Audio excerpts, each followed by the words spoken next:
E aí, pessoal, se preparem porque hoje a gente vai embarcar numa aventura incrível.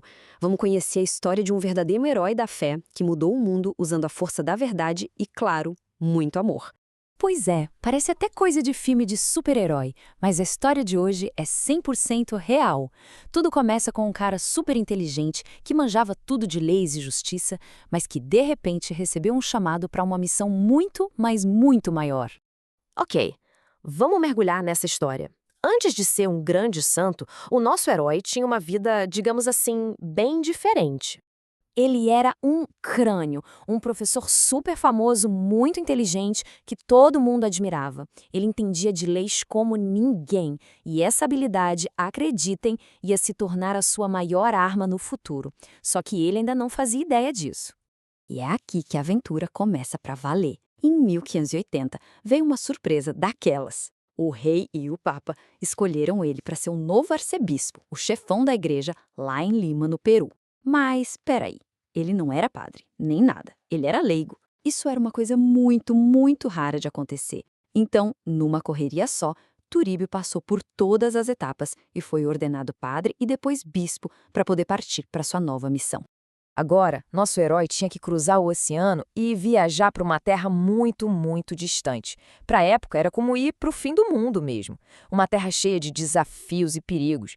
Quando ele finalmente chegou lá, não encontrou um paraíso, não. O que ele viu partiu o coração dele. A situação era muito, mas muito mais séria do que ele podia imaginar. Olha só que interessante esse contraste. Por um lado, a missão era levar o amor de Deus, certo? Só que a realidade era outra, bem diferente. Os poderosos tratavam os indígenas com muita crueldade, roubavam as terras deles, forçavam eles a trabalhar. E o pior, usavam o nome de Deus para justificar toda essa maldade. Mas o Turíbio sabia de uma coisa. Deus sempre ouve o choro de quem está sofrendo. A justiça de Deus estava do lado dos pobres e oprimidos, e ele seria um instrumento de Deus para lutar por eles. E aí, o que um herói faz quando encontra uma injustiça desse tamanho? Ele luta. Só que as armas do Turíbio não eram espadas de metal, eram a sua fé, a sua coragem e a sua inteligência de advogado. Essa frase virou o grito de guerra dele. Quando os poderosos falavam, mas a gente sempre fez as coisas desse jeito, ele respondia com toda a força da lei de Deus. Cristo é a verdade, e não o costume errado de vocês. Ele não ia aceitar a injustiça só porque ela era antiga.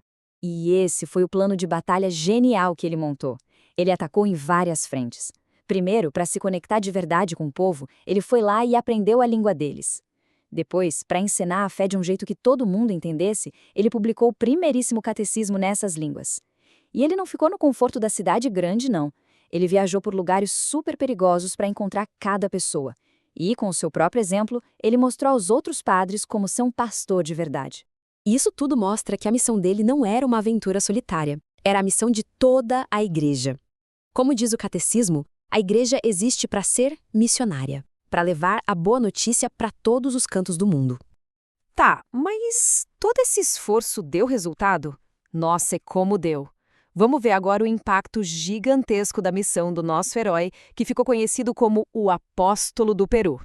A jornada dele durou 25 anos. Pensa só, um quarto de século em que ele se dedicou de corpo e alma, sendo um verdadeiro pai e pastor para o seu povo.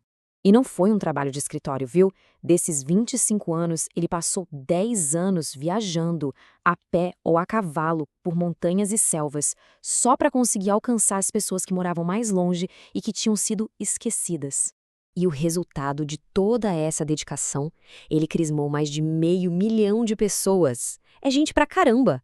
E entre essa multidão toda, ele confirmou a fé de futuros santos que a gente conhece hoje, como Santa Rosa de Lima. Que incrível, né? Esse era o segredo dele. Para o Turíbio, em cada pessoa pobre e em cada indígena, ele via o rosto do próprio Cristo. E era por isso que ele defendia essa gente com tanta garra, mesmo que isso deixasse os ricos e poderosos bem irritados. A aventura de um herói de Deus deixa marcas que duram para sempre. O trabalho de São Turíbio não acabou quando a vida dele chegou ao fim. De jeito nenhum. E essa é a definição perfeita do que é um santo. Eles são como faróis, sabe? Aquelas luzes bem fortes que guiam os navios na escuridão. Os santos nos mostram o caminho seguro para a gente chegar até Jesus. E São Turíbio é um desses grandes faróis.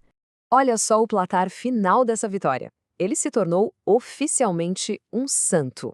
Claro, fundou igrejas por toda parte, transformou a fé no Peru e, séculos depois, foi reconhecido como modelo, o padroeiro de todos os bispos da América Latina. Ele nos ensinou que a nossa fé nos dá a coragem para lutar pelo que é certo. Então, inspirados pelo exemplo dele, a gente também pede hoje com toda a confiança: São Turíbio de Mogrovejo, interceda por nós em nossas batalhas. Agora, uma pergunta para a gente pensar. A aventura dos santos serve para nos inspirar, né? Então, pensa aí. Existe alguma injustiça na sua escola, na sua família ou na sua cidade? Como você, se inspirando no São Turíbio, pode lutar contra ela usando as armas da verdade e do amor? Se esse conteúdo te ajudou a entender melhor a fé e a ação de Deus, já deixa o seu like. Isso ajuda muito o canal a alcançar mais pessoas. E se você ainda não é inscrito, aproveita agora, se inscreva no canal Catequista Felipe Lucas e ative o sininho para não perder nenhum conteúdo. Agora eu quero ouvir o que você tem a dizer. O que mais te impressionou na aventura de São Turíbio? Deixa aqui nos comentários, eu leio todos. Um grande abraço e até a próxima!